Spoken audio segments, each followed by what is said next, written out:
जय हिंद दोस्तों, स्वागत है अपने इस यूट्यूब चैनल में। दोस्तों, आज के इस वीडियो में एक बार फिर से हम प्राचीन भारतीय इतिहास का ये चौथा टॉपिक लेकर आ रहे हैं, जिसका नाम है वैदिक सभ्यता।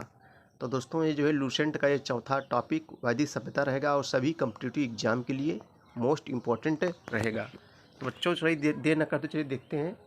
चलिए वैदिक सभ्यता को हम लोग विस्तार से पढ़ते हैं। ठीक है, देखो, वैदिक काल का विभाजन दो भागों में बटा था। कौन कौन? पहला है ऋग्वैदिक काल जो 1500 से 1000 ईसा पूर्व, और दूसरा है दोस्तों उत्तर वैदिक काल जो 1000 से 600 ईसा पूर्व। तो ये तिथि आप लोग को मालूम रहना चाहिए। ऋग्वैदिक काल कब से कब तक? 1500 से 1000 ईस्वी तक, एक ईसा पूर्व तक। और दूसरा वो उत्तर वैदिक काल 1000 से 600 ईसा पूर्व, क्योंकि घटते क्रम में है ना। जो ईसा पूर्व होता है घटते क्रम में, और ईस्वी जो होती है बढ़ते क्रम में किया गया। आर्य, अब देखो आर्य के बारे में आप लोग जानते हो। आर्य का अर्थ होता है जो श्रेष्ठ है। ठीक है, आर्य सर्वप्रथम पंजाब एवं अफगानिस्तान में बसे। ठीक है, आप प्रथम सबसे पहले भारत में कहाँ बसे? पंजाब एवं अफगानिस्तान। मैक्स मूलर ने आर्यों का मूल निवास स्थान मध्य एशिया को माना है। देखो, और भी विद्वान अलग अलग निवास स्थान आर्यों को मानते हैं। आर्य का अर्थ होता है श्रेष्ठ, लेकिन जो मैक्स मूलर का सबसे बढ़िया कथन, मैक्स मूलर का कहना है कि आर्यों का मूल निवास स्थान कहाँ था? मध्य एशिया माना गया है। और आर्यों द्वारा निर्मित सभ्यता वैदिक सभ्यता कहलाई। आर्यों द्वारा निर्मित सभ्यता वैदिक सभ्यता कहलाई। और यह एक ग्रामीण सभ्यता थी। आर्यों की भाषा क्या थी? संस्कृत थी। तो इतना फर्स्ट आप लोग को जानकारी। देखो, वैदिक सभ्यता कहलाई और यह एक ग्रामीण सभ्यता थी। पूछेगा वैदिक सभ्यता कैसी सभ्यता थी? एक ग्रामीण सभ्यता थी। और आर्यों की भाषा क्या थी? संस्कृत थी। नोट में देखेंगे, आर्य शब्द भाषा समूह को इंगित करता है। आर्य शब्द भाषा समूह को इंगित करता है। चलिए आगे हम लोग देखेंगे दोस्तों। आर्यों के प्रशासनिक इकाई आरोही क्रम से इन 5 भागों में बटा था। जो उन लोगों की प्रशासनिक इकाई थी 5 भागों में विभाजित थी। पहला है कुल, दूसरा है ग्राम, विश्व, जन और राष्ट्र। ग्राम के मुखिया को ग्रामीणी, विश्व का प्रधान विस्पति कहलाता था। ग्राम के जो मुखिया होते थे उनको ग्रामीणी कहा जाता था। और जो विश्व का जो प्रधान होता था उसे विस्पति, एवं जन का शासक राजन कहलाता था। राज्याधिकारियों में पुरोहित एवं सेनानी प्रमुख थे। वशिष्ठ रूढ़िवादी एवं विश्वामित्र उदार पुरोहित थे। वशिष्ठ रूढ़िवादी एवं विश्वामित्र उदार पुरोहित थे। सूत, रथकार व कम्मादि नामक अधिकारी रत्नी कहे जाते थे। इनकी संख्या राजा सहित करीब 12 हुआ करती थी। सूत, रथकार एवं कम्मादि नामक अधिकारी रत्नी कहे जाते थे, और इनकी संख्या राजा सहित करीब कितनी थी? 12 हुआ करती थी। पुरूप यानी दुर्गपति एवं अस्पष्ट जनता की गतिविधियों को देखने वाले गुप्तचर होते थे। ठीक है, और आगे हम लोग देखेंगे दोस्तों वाजपति गोचर भूमि का अधिकारी होता था। जो वाजपत होता था वो गोचर भूमि का अधिकारी होता था। और उग्र क्या होता था? अपराधियों को पकड़ने का कार्य करता था। जो उग्र होता था वो अपराधियों को पकड़ने का कार्य करता था। नोट में देखेंगे दोस्तों हम लोग। देखो, ऋग्वेद में किसी तरह के न्यायाधिकारी का उल्लेख नहीं है। आइए थोड़ा जानकारी हम लोग देखेंगे। देखो, ये जो शब्द है, एक दिशा है, उत्तर वैदिक शब्द है, और राजा का नाम। पूर्व दिशा उत्तर वैदिक शब्द है प्राची, और सम्राट है, राजा का नाम सम्राट है। पश्चिम में जो होता था उसे प्रतीची बोला जाता था, और राजा का नाम स्वराष्ट्र। और उत्तर में जो होता था उसे उदाची कहते थे, और राजा का नाम विराट होता था। और उत्तर वैदिक शब्द क्या था? उदाची और विराट। राजा का नाम क्या था दोस्तों? विराट। और मध्य में राजा का, या दक्षिण में भोज। आइए आगे देखेंगे हम लोग सभा एवं समिति राजा को सलाह देने वाली संस्था थी। सभा एवं समिति राजा को सलाह देने वाली संस्था थी। सभा श्रेष्ठ एवं सम्राट लोगों की संस्था थी, जबकि समिति सामान्य जनता की प्रतिनिधित्व करती थी। इसके अध्यक्ष को ईशान कहा जाता था। स्त्रियां सभा एवं समितियों में भाग ले सकती थी। यानी स्त्रियां सभा एवं समितियों में भाग ले सकती थी। युद्ध में कबीले का नेतृत्व राजा करता था। युद्ध के लिए जो है गविष्ठ शब्द का प्रयोग किया गया है, जिसका अर्थ होता है गायों की खोज जो है। तो ये फैक्ट्स आप लोग को मोस्ट इम्पोर्टेंस है। आगे देखेंगे दोस्तों, 10 राग युद्ध का उल्लेख ऋग्वेद के 7वें मंडल में है। यह युद्ध जो है पुरुषणी रावी नदी के तट पर जो है सुदास एवं 10 जनों के जो है बीच लड़ा गया था, जिसमें सुदास जो है विजयी हुआ था। ठीक है, 10 राग के युद्ध का उल्लेख कहाँ मिलता है? ऋग्वेद के 10वें मंडल मिलता है। यह युद्ध जो है पुरुषणी रावी नदी के तट पर सुदास एवं 10 जनों के बीच लड़ा गया था, जिसमें सुदास जो है विजयी हुआ था। देखो, उपनिषदों की कुल संख्या जो है 108 थी, और पुराणों की संख्या आप लोग जानते हैं दोस्तों 18 है, और वेदांग की संख्या कितनी है? 6 है। ये पूछा जाता है कभी कभी वेदांगों की संख्या कितनी है, तो आप बताओगे दोस्तों कि 6 है, और पुराणों की संख्या कितनी है? 18, और उपनिषदों की कुल संख्या कितनी है? 108। चलो आगे देखेंगे हम लोग। ऋग्वैदिक समाज जो है 4 वर्णों में विभक्त था। 4 वर्ण कौन से थे? ब्राह्मण, क्षत्रिय, वैश्य और शूद्र। जैसे आप लोग जानते हैं ब्राह्मण का दोस्तों काम है विद्या, यानी विद्वान होते थे, विद्या अध्ययन पूजा पाठ करवाना, ज्ञान बांटना। और क्षत्रिय जो है जानते हो रक्षा करना, वैश्य माने बनिया, और शूद्र माने सेवा करना, खेती बाड़ी करना। तो यह विभाजन जो है व्यवसाय पर जो है आधारित था दोस्तों। यह जो है विभाजन व्यवसाय पर आधारित है, मतलब जो जैसा व्यवसाय करता था उसमें जो है रखा गया था। ऋग्वेद के 10वें मंडल के पुरुष सूक्त में चतुर्वर्णों का उल्लेख मिलता है, यानी 4 वर्णों का उल्लेख मिलता है। इसमें कहा गया है कि ब्राह्मण परम पुरुष के मुख से, क्षत्रिय उनकी भुजाओं से, वैश्य उनकी जांघों से एवं शूद्र उनके पैरों से उत्पन्न हुई है। ठीक भैया, चलिए आगे देखते हैं हम लोग। आर्यों का समाज पितृ प्रधान था, यानी पिता ही सर्वे सर्वा था। आर्यों जो समाज था पितृ प्रधान था। समाज की सबसे छोटी इकाई परिवार या कुल थी, जिसका मुखिया पिता होता था, जिसे जो है कुलुक कहा जाता था। ये इंपॉर्टेंस है, आप जिसे बच्चों को क्या कहा जाता था? कुलुक कहा जाता था।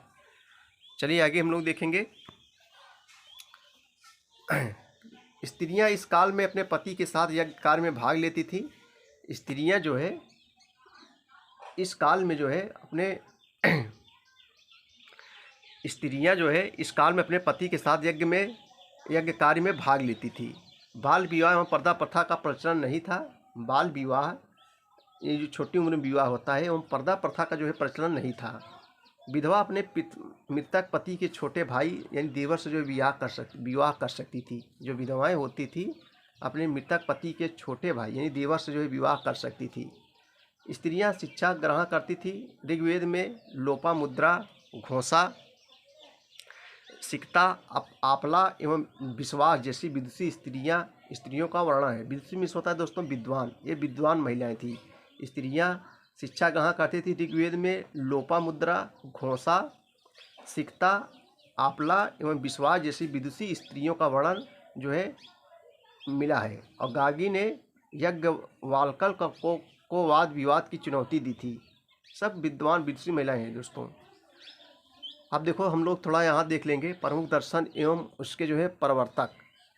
देखो कुछ दर्शन है उसके प्रवर्तक हैं। जैसे दर्शन में चार्वाक, उसके प्रवर्तक चावाक थे। चा से चावाक और चा से देखो दोनों मिल रहा है ना, याद हो जाएगा। योग, उसके प्रवर्तक कौन थे? पतंजलि। सांख्य है जिसके प्रवर्तक कौन थे? कपिल। और न्याय, उसके प्रवर्तक कौन थे? गौतम। और उसके बाद में पूर्व मीमांसा, जिसके प्रवर्तक कौन है? जैमिनी। उत्तर मीमांसा बादरायण।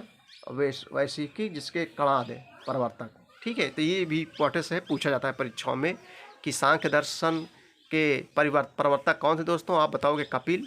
चारवाक दोनों मिल रहा है। योग पतंजलि, न्याय गौतम, पूर्व मीमांसा जैमिनी, उत्तर मीमांसा बादरायण, वैशेषिक कणाद। आगे चलो देखते हैं हम लोग।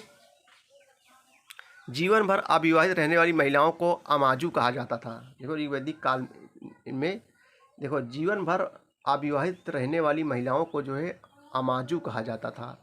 और जीविकापार्जन के लिए जो वेद वेदांग पढ़ने वाला अध्यापक जो है उपाध्याय कहलाता था।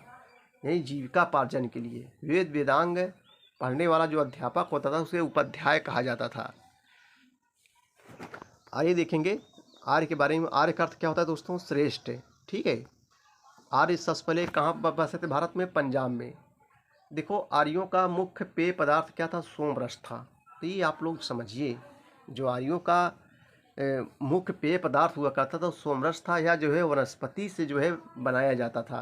वनस्पति यानी पेड़ पौधों से, यह जो है वनस्पतियों से बनाया जाता था। आर्य मुख्यतः 3 प्रकार के वस्त्रों का प्रयोग करते थे। पहला है वास, दूसरा है अधिवास, तीसरा जो है ऊष्णी। अंदर पहनने वाले कपड़े को जो है नी भी कहा जाता था। जो अंदर पहनते थे उनको जो है नी भी कहा जाता था। आर्यों को मनोरंजन के जो है मुख्य साधन थे संगीत, रथ दौड़, घुड़दौड़ एवं जो है धूत कीड़ा। आर्यों का मुख्य व्यवसाय क्या था दोस्तों? पशुपालन एवं कृषि। आर्यों को जो मुख्य व्यवसाय था वो जो है पशुपालन था और कृषि था। महर्षि कणाद को जो है भारतीय परमाणुवाद का जो है जनक कहा जाता है। महर्षि कणाद को जो है भारतीय परमाणुवाद का जो है जनक कहा जाता है, जनक कहा गया है। गाय को अधन्या ना मारने योग्य पशु की श्रेणी में रखा गया था। अधन्या यानी ना मारने योग्य गाय को जो है दोस्तों, गाय की हत्या करने वाला या उसे घायल करने वाले के जो है लिए वेदों में मृत्युदंड अथवा देश से निकाले की जो है व्यवस्था की गई थी। ठीक है, यानी गाय को एकदम माता दोस्तों माना गया था। ठीक है, यानी गाय को अधन्या ना मारने वाला पशु और इसको गाय की हत्या करने वालों को उसे घायल करने वाले के वेदों में मृत्युदंड देश से निकाल देने की जो है सजा बहुत टफ सजा थी। आर्यों का प्रिय पशु जो दोस्तों था वो जो है घोड़ा था। आर्यों का प्रिय पशु घोड़ा था एवं सर्वाधिक प्रिय देवता इंद्र थे। सबसे प्रिय देवता कौन थे? इंद्र थे। आर्यों द्वारा जो है खोजी गई, देखो ये इंपॉर्टेंस है, आप लोग नोट कर लिए कि आर्यों द्वारा जो है खोजी गई धातु लोहा थी, जिसे श्याम अयस्क कहा जाता था। तांबे को जो है लोहित अयस्क कहा जाता था। तांबे को जो है लोहित अयस्क कहा जाता था। और आर्यों द्वारा जो खोजी गई धातु थी पहली लोहा। और भी देखेंगे कुछ नदियां हैं दोस्तों, ऋग्वैदिक कालीन कुछ नदियां हैं और प्राचीन नाम और आधुनिक नाम। तो आइए इसको हम लोग परीक्षाओं पूछा जाता है। देखो ऋग्वैदिक कालीन नदियां प्राचीन नाम है दोस्तों, इधर है आधुनिक नाम। जैसे कुंभ, कुसे कुंभ, कुसे कुर्रम, इसका जो है आधुनिक नाम कुर्रम। कुंभा काबुल, देखो का से है, याद हो जाएगा काबुल। वितस्था झेलम, इसका जो है प्राचीन नाम क्या, आधुनिक नाम क्या है? झेलम। और पुराना नाम क्या है? वितस्था। आस्किनी, जिसका जो है आधुनिक नाम जो है चिनाव। परुषणी, जिसका आधुनिक नाम जो है रावी। सुताद्रि, सुदा, सतलज। और विपाशा ब्यास। सदा नीरा, जिसका आधुनिक नाम जो है गंडक। दृष्टि, जिसका आधुनिक नाम है घग्घर। गोमती, गोमाल, गो से गोमती, गो से गोमाल। सुहस्तु, स्वास्थ्य, सु से सुगस्त, स्वा से स्वास्थ्य। तो याद हो जाएगा। देखो नोट में देखेंगे दोस्तों हम लोग, भारतीयों को लोहे का ज्ञान जो है ईसा पूर्व 8वीं सदी में प्राप्त हुआ था। जो भारतीयों को लोहे का ज्ञान हुआ था वो जो है ईसा पूर्व के 8वीं सदी में जो है प्राप्त हुआ था।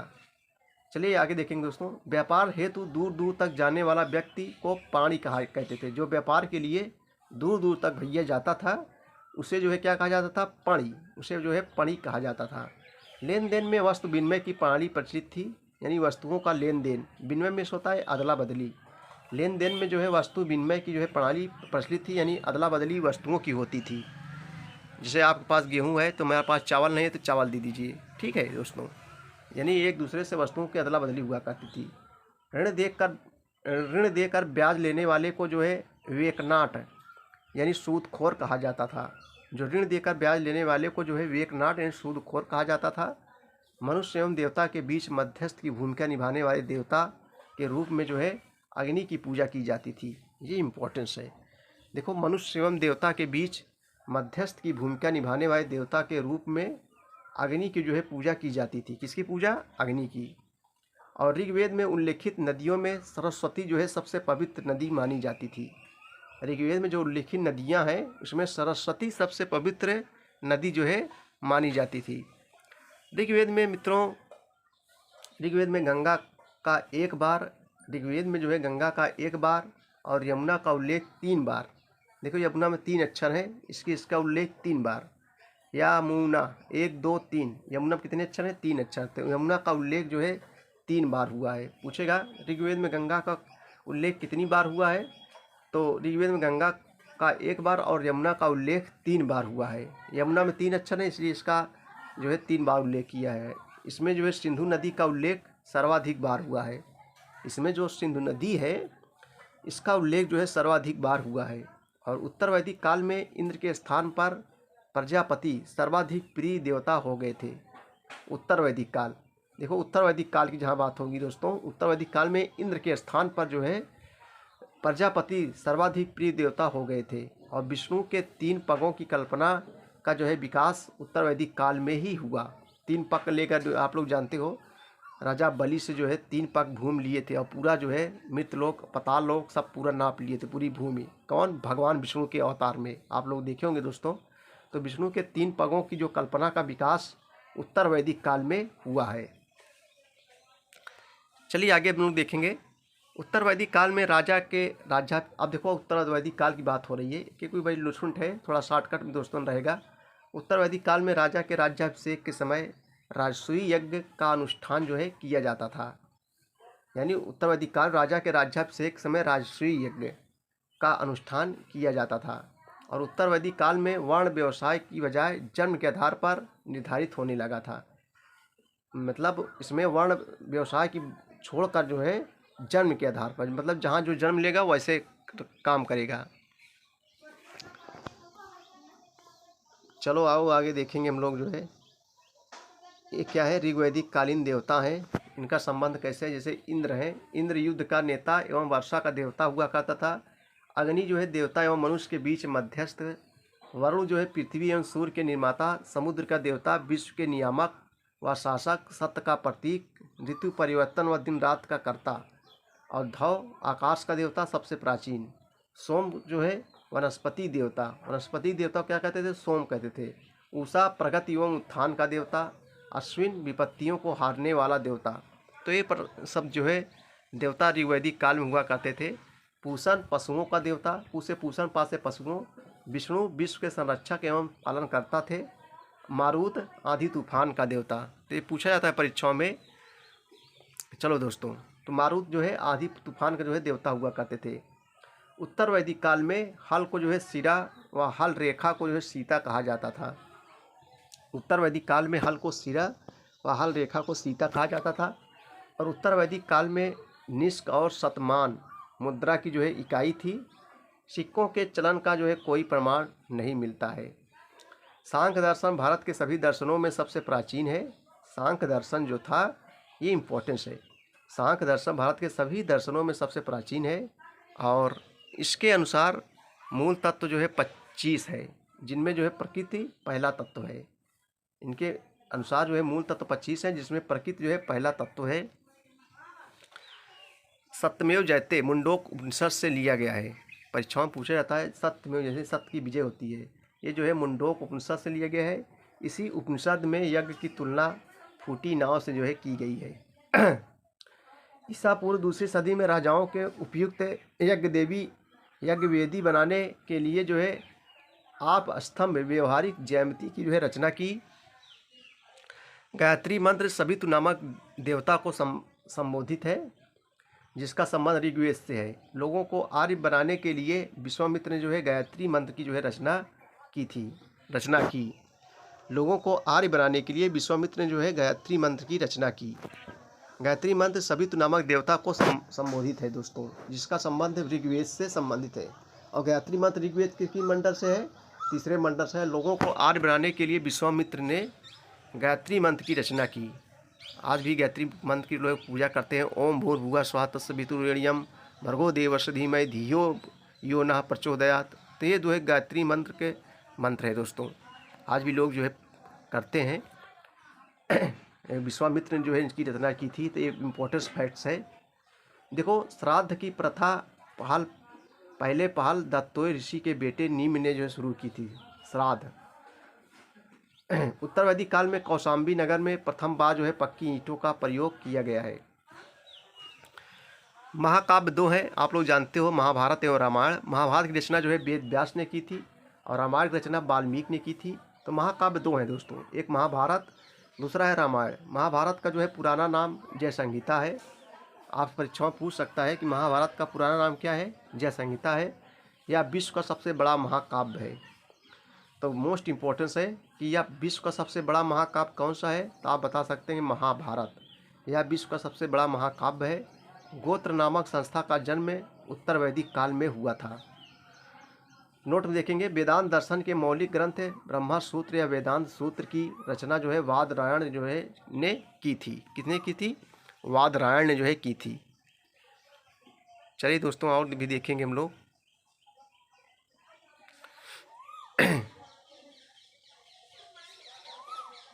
तो ये थे मोस्ट इम्पोर्टेंट क्वेश्चन